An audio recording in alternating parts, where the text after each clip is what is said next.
Guys, welcome to resource point. आज हम लोग यहाँ पे डिफरेंस देखने वाले हैं कि एनईएफटी, आरटीजीएस और आईएमपीएस में क्या डिफरेंस है।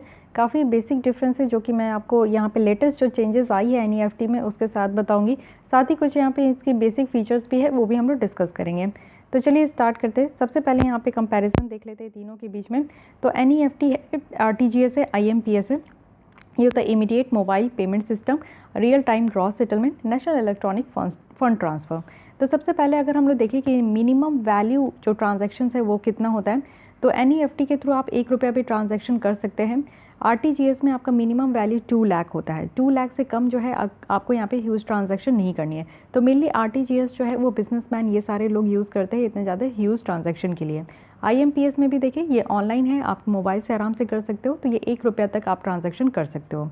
मैक्सिमम ट्रांजैक्शन वैल्यू अगर हम लोग देखें तो ये डिपेंड करता है बैंकों में। इट मीन्स कि आप देखो एनईएफटी का जो है ये बैंक टू बैंक वैरी करता है, आरटीजीएस का भी ये बैंक टू बैंक वैरी करता है। बट आप लोग बहुत मोस्ट ऑफ द टाइम आप देखोगे कि नो लिमिट है, यानी कि कोई भी लिमिट नहीं है मैक्सिमम वैल्यू में। लेकिन आईएमपीएस में आपका 2 लाख तक का मैक्सिमम वैल्यू है, यानी कि मोबाइल से आप पेमेंट करना चाहते हो तो 2 लाख तक आप कर सकते हो। साथ ही अगर हम लोग पेमेंट ऑप्शन देखें तो एनईएफटी में अब दोनों हैं, ऑनलाइन और ऑफलाइन, यानी कि बैंकों के जाके भी आप बैंकों से कर सकते हो या फिर घर बैठे भी आप कर सकते हो। यही चीज़ें आरटीजीएस का भी है, ऑनलाइन ऑफलाइन दोनों ऑप्शन है। लेकिन आईएमपीएस सिर्फ ऑनलाइन है क्योंकि आप घर बैठे मोबाइल में या कहीं पर भी आप मोबाइल के थ्रू पेमेंट कर सकते हो। सेटलमेंट एनईएफटी में थोड़ा टाइम लगता है, तो हाफ आवर जो है ये मैक्सिमम है कि आधे घंटे लग जाते हैं, या फिर कुछ ट्रैफिक प्रॉब्लम होती है तो 1 घंटे भी लग जाते हैं।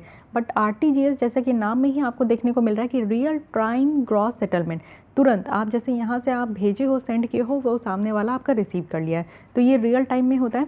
और आईएमपीएस क्योंकि ये मोबाइल से आप पेमेंट कर रहे हो, तो आज की डेट में आप जितना भी पेमेंट देखते हो वो सब जो है आपका रियल टाइम में होता है, तो ये भी रियल टाइम में हो गया सर्विस। तो ये चीज़ें आपको ध्यान रख। तो बात करें यहाँ पे हम लोग, तो अब क्या है ना कि सर्विस टाइमिंग यहाँ पे पूरी तरीके से आपका राउंड द क्लॉक है। एनईएफटी, आरटीजीएस ये आपका 24/7 365 डेज़ है, फाइन। और ये आईएमपीएस तो है ही क्योंकि आप मोबाइल से इस्तेमाल कर रहे हो, तो आपको कोई भी तरीके का हॉलीडे नहीं यहाँ पे होना चाहिए। साथ ही एनईएफटी का क्या था कि 2020 में ये आपका न्यू प्लान लाया गया जिसके थ्रू आरबीआई के द्वारा इसमें चेंज कर दिया गया। साथ ही आरटीजीएस का भी चेंज कर दिया गया। तो इसको आप लोग ध्यान रखिएगा, याद कर लीजिए कि ये दोनों टाइमिंग जो है अब आपका राउंड द क्लॉक हो गया, यानी कि 24/7 है। कोई भी हॉलीडे वगैरह यहाँ पे अब नहीं माना जाता है। तो ये चीज़ें आपके मन में क्लियर हो गया। आईएमपीएस के अगर बारे में देखें तो ये आपका इजी मनी ट्रांसफ़र है, जो कि आप कोई भी बैंक में कर सकते हो। 24/7 फ़ंड ट्रांसफ़र किया जा सकता है वेबसाइट के थ्रू, मोबाइल के थ्रू, एसएमएस के थ्रू, और साथ ही बैंक और आपका जो यहाँ पे आई कैश कार्ड है उसके थ्रू भी आपका जो है ट्रांसफ़र हो सकता है। इसकी ऑब्जेक्टिव क्या है, क्यों यहाँ पे आईएमपीएस को लाया गया जब ऑलरेडी हमारे यहाँ एनईएफटी था, आरटीजीएस था। तो आप देखो कि आज की डेट में डिजिटाइजेशन का किया जा रहा है, डिजिटल वर्ल्ड की बात की जा रही है, ज़्यादा से ज़्यादा फिनेंशियल इंक्लूजन हो रहा है, और जो डिजिटल लिटरेसी है उसके बारे में भी हम लोग बात करते हैं। तो इन सारी चीज़ों को देखते हुए जो है ये हमारा आईएमपीएस लाया गया कि जिससे कि आज की डेट में आप स्मार्टफोन यूज़ कर रहे हो तो आप डिजिटल पेमेंट भी कर सको, ऑनलाइन पेमेंट कर सको, और वो स्मूथली आपका चले, इसलिए इस तरीके का सिस्टम लाया गया। मोबाइल को एज ए चैनल बनाया गया। 24/7 365 डेज़ आप कभी भी जो है पेमेंट कर सकते हो। यहाँ पे आपको बैंक अकाउंट डिटेल्स शेयर करने की ज़रूरत नहीं है। आप जैसे यूपीआई के थ्रू, मैं भी यहाँ पे यूपीआई प्रोवाइड करती हूँ, वीज़ा नाइस की टेस्ट सीरीज़ जो आप लोग परचेज़ कर रहे हो, तो वो भी अगर आप लोग चाहिए तो आप लोग डिस्क्रिप्शन बॉक्स में ईमेल आईडी है, उसमें आप लोग मेल करके वीज़ा नाइस की टेस्ट सीरीज़ पर्स कर सकते हो। तो उसमें क्या है कि यूपीआई आईडी मैं भी प्रोवाइड करती हूँ, कोई भी बैंक डिटेल की ज़रूरत नहीं होती है, इंस्टेंट होता है, तुरंत आप जैसे ही वहाँ पे करते हो यहाँ पास पहुँच जाता है। पेमेंट बहुत ही सिंपल है, कन्वीनियंट है, बहुत ज़्यादा यहाँ पे तामझाम आपको नहीं देखने को मिलेगा। टाइम और कॉस्ट सेविंग है। इट मीन्स कि आपको पेमेंट करना है तो आप तुरंत पेटीएम ऑन करते हो, तुरंत आप जो है मेरा यूपीआई आईडी टाइप करते हो, तुरंत सेंड कर देते हो।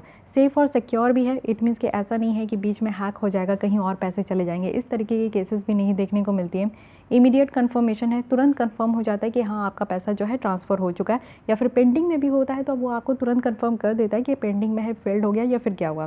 साथ ही एग्जिस्टिंग जो पेमेंट इंफ्रास्ट्रक्चर है जैसे कि एटीएम नेटवर्क है, इसी को यूज़ करके ये काम कर रहा है यहाँ पे आपका आईएमपीएस, ठीक है। इसको inter bank mobile payment service भी कहते हैं या फिर इमीडिएट मोबाइल पेमेंट सर्विस भी कहते हैं, फाइन। अब एक है रियल टाइम ग्रॉस सेटलमेंट, तो इसके बारे में भी देख लेते हैं। तो इसको 2004 में लाया गया था, और आरटीजीएस सिस्टम जो है आरबीआई के द्वारा मैनेज किया जाता है, और ये ट्रांसफ़र आप इंडिया में कहीं पे भी कर सकते हो। 2 लाख जो है वो आपका मिनिमम लिमिट होता है, लोअर लिमिट। और अपर लिमिट यहाँ पे नहीं है। साथ ही ये जो टाइमिंग है ना, ये आप देख सकते हो कि ये पहले का है। तो पहले ऐसा होता था कि जब बैंक की वर्किंग टाइम होती थी तभी ये जो है काम करता था, और संडे सैटरडे हॉलीडे में ये काम नहीं करता था। बट ये प्रोविज़न अब आपका चेंज हो चुका है, 24/7 है, 365 डेज़ है, तो इसको ध्यान रखना है। सर्विस चार्ज जो है एप्लीकेबल होता है कस्टमर पे। और अगर हम लोग देखें तो स्टेप्स फॉर ट्रांजैक्शन क्या है, तो रजिस्टर पेई है और ट्रांसफ़र फंड है। तो ये छोटी सी बात है जो कि आपका यहाँ पे NEFT, RTGS और IMPS के बारे में इतनी बातें आपको याद रखनी है। तो मिलते हैं हम लोग नेक्स्ट क्लास में, जो कि नेक्स्ट टॉपिक के साथ। तो PT 365 की आपकी पॉलिटी की कंप्लीट हो गई है, इकॉनमी चल रही है, इन्वायरमेंट स्टार्ट हो चुकी है। तो आई होप कि आप लोग सारे जो भी वीडियोस है उसको आप लोग एंजॉय कर रहे हो। और अगर पहली बार आप लोग विजिट किए हो तो हमारे चैनल को सब्सक्राइब कर लीजिए। प्लेलिस्ट में आकर आप लोग देख सकते हो करंट अफेयर्स की, यहाँ पे आपको मैगजीन की डिस्कशन देखने को मिलती है। तो मिलते हैं हम लोग नेक्स्ट टॉपिक के साथ। और अगर आप लोग को इकॉनमी में कोई और टॉपिक है जो कि इसी तरीके से क्लैरिफिकेशन चाहिए, तो आप लोग कमेंट बॉक्स में सजेस्ट कर सकते हो, मैं उस पर वीडियो ज़रूर बना दूँगी। So thank you.